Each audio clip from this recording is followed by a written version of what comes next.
95% WW বিশুদ্ধ চুনাপাথরের বা 120 গ্রাম নিয়ে অতিরিক্ত HCl অ্যাসিডে দ্রবীভূত করলে STP-তে কত litre carbon die oxide gas পাওয়া যায়?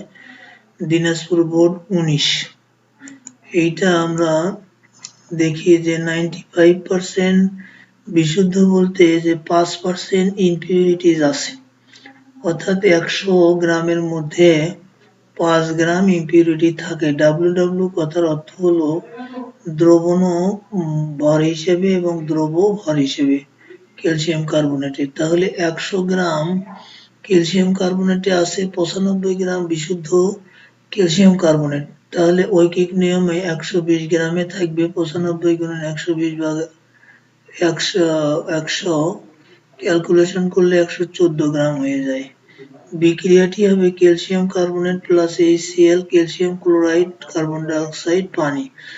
এখন ক্যালসিয়াম কার্বনেটের আণবিক ভর আমরা বের করলে 100 বের হয়, আর STP-তে কার্বন ডাই অক্সাইডের আয়তন হবে 22.4 লিটার। অতএব STP-তে 100 গ্রাম carbon die oxide calcium carbonate হতে পাওয়া যায় 22.4 লিটার কার্বন ডাই অক্সাইড।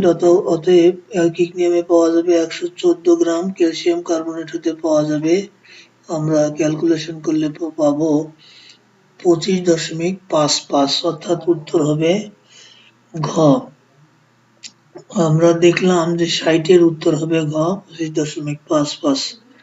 এখন 61-তে দেখা যাচ্ছে যে 0.6 গ্রাম পানিতে অণুর সংখ্যা কত? আচ্ছা, 61-তে দেখা যায় যে পানির আণবিক ভর 18 গ্রাম।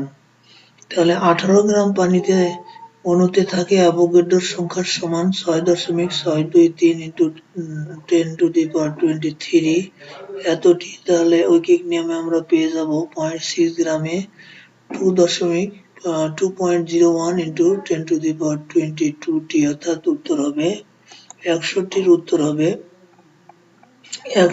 উত্তর হবে ক। SATP-তে কোন গ্যাসের মোলার আয়তন কত? SATP হলো standard ambient temperature and pressure, অর্থাৎ কক্ষ তাপমাত্রায় গ্যাসের মোলার আয়তন হয়, এটা মুখস্থ। ঘ 24.789 লিটার।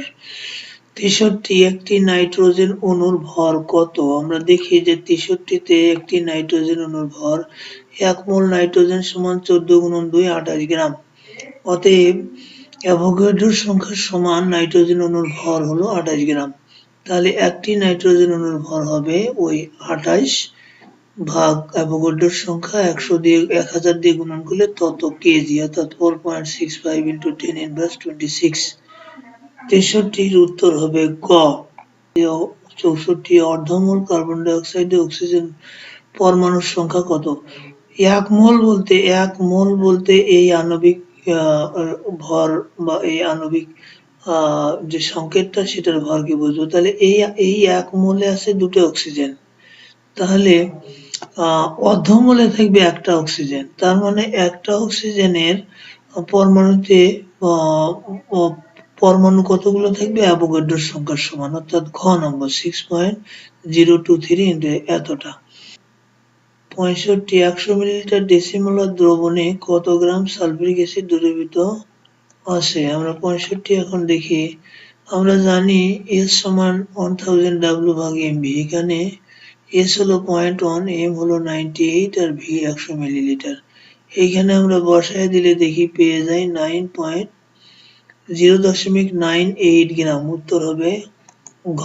65-র উত্তর হবে আমাদের ঘ নম্বর উত্তর হয়ে যাবে। এবার 66 নম্বর, 10% সোডিয়াম কার্বনেট 250 মিলিলিটার দ্রবণে কি পরিমাণ পানি মিশালে দ্রবণের ঘনমাত্রা সেমিমোলার হবে?